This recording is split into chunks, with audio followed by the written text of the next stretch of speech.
From IsReal News, these are the morning headlines for Tuesday, April 7th. President Donald Trump is warning that, in his words, a whole civilization will die tonight if Iran does not agree to a deal by 8 p.m. Eastern. The deadline is tied to a U.S. demand that Iran reopen the Strait of Hormuz. At the same time, a U.S. official says American forces struck military targets on Iran's Kharg Island overnight, marking the second time the island has been hit.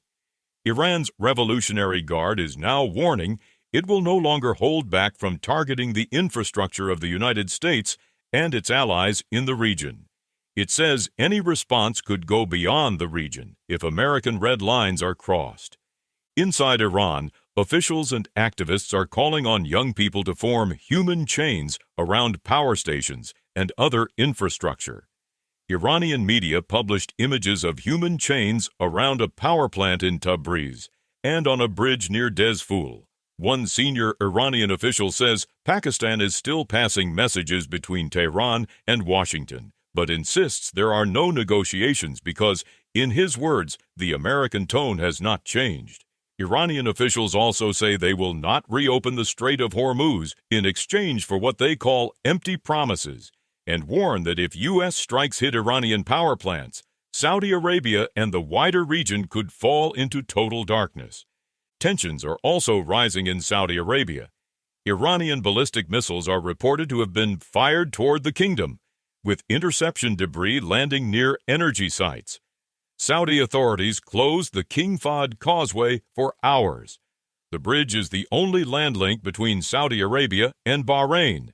A U.S. official says the overnight strikes on Kharg Island did not target oil infrastructure. According to that official, the operation hit targets that had been struck before, though no specific details were given. Earlier analysis had pointed to previous strikes on air defenses, a radar site, the airport, and a hovercraft base. Israel says it is expanding its own campaign inside Iran. Prime Minister Benjamin Netanyahu confirms that Israeli warplanes struck bridges and railways used, he says, by Iran's Revolutionary Guard to transport materials for weapons production. Israel's military says it hit 8 bridges in Tehran, Karaj, Tabriz, Kashan, and Qom that were being used to move weapons and military equipment. Netanyahu says the strikes were aimed at the government, not civilians. Trump had earlier threatened to destroy every bridge and power plant in Iran. Some experts in military law say such a sweeping action could amount to a war crime. Trump says he is not concerned about that.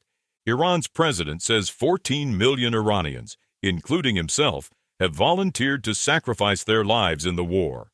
The figure is about double numbers previously cited by state media. On Capitol Hill, Senate Democratic leader Chuck Schumer is condemning Trump's threat in stark terms and urging Republicans to oppose the war.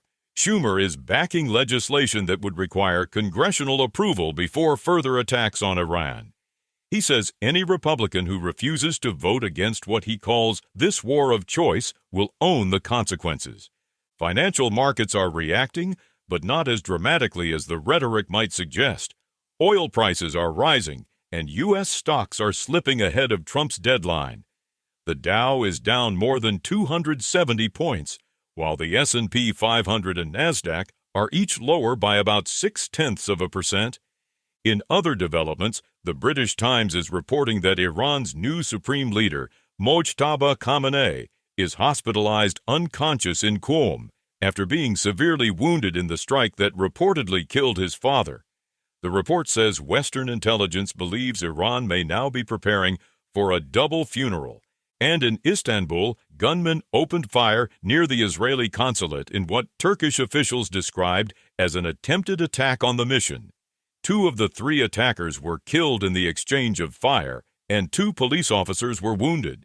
Israel's foreign ministry says the building was not staffed at the time.